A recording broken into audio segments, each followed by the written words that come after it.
E se uma daquelas regras sobre fitness que todo mundo conhece simplesmente não estivesse certa?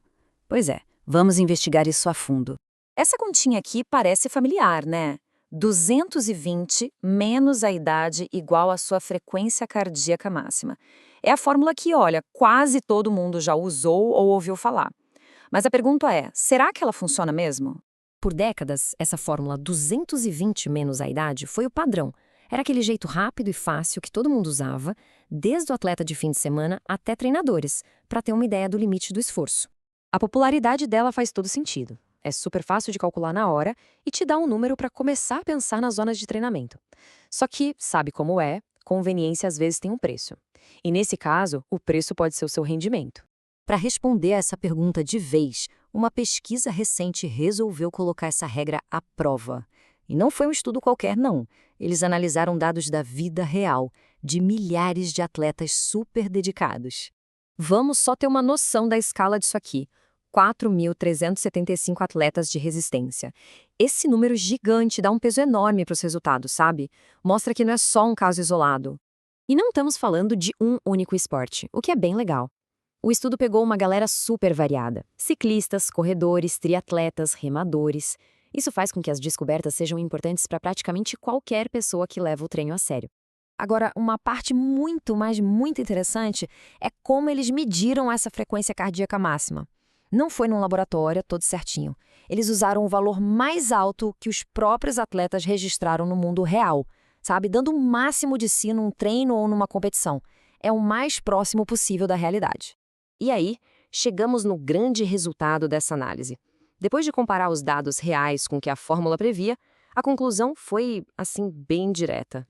Na média, a fórmula 220 menos a idade subestimou a frequência máxima real dos atletas em quase 6 batimentos por minuto. Pode não parecer muita coisa, mas calma, a gente já vai ver por que esse número é tão relevante. Então, o pulo do gato é que não se trata de um erro aleatório, é um erro sistemático. A fórmula tem uma tendência, um vício, de errar para baixo, principalmente para esse pessoal que treina forte. Ela vive dizendo que o limite é mais baixo do que ele de fato é. Aí alguém pode pensar, tá bom, 6 batimentos dá para viver com isso. Mas a média, muitas vezes, esconde o verdadeiro problema. A história fica bem mais complicada quando a gente olha para os casos individuais. E esse gráfico aqui, nossa, ele escancara o problema. A linha vermelha mostra a tendência geral. Sim, com a idade a frequência máxima tende a cair. Mas olha a confusão desses pontos espalhados. Cada ponto é uma pessoa.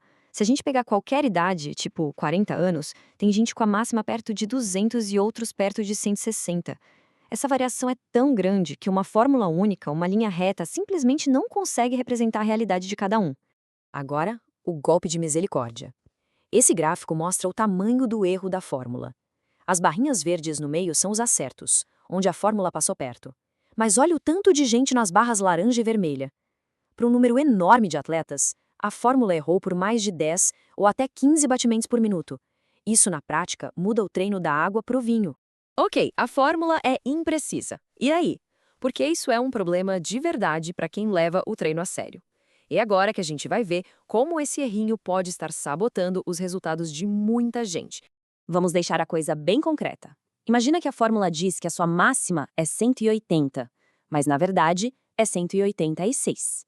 Se a ideia é treinar na zona de limiar, ali nos 85%, o número errado te coloca para treinar a 153 batimentos.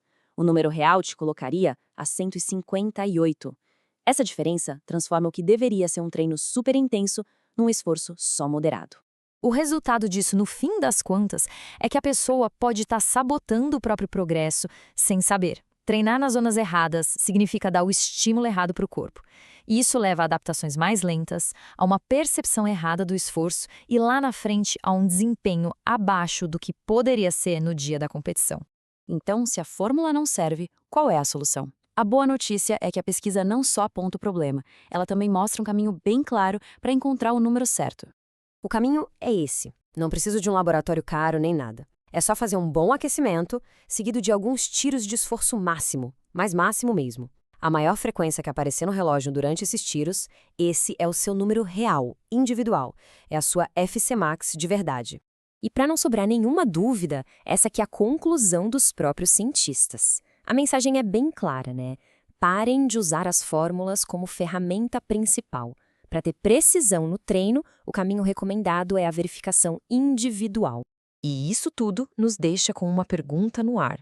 Se a regra mais conhecida do mundo do fitness é tão furada, quantas outras verdades a gente acaba aceitando sem questionar? Talvez a grande lição aqui seja de sempre testar, verificar e, acima de tudo, individualizar o treino.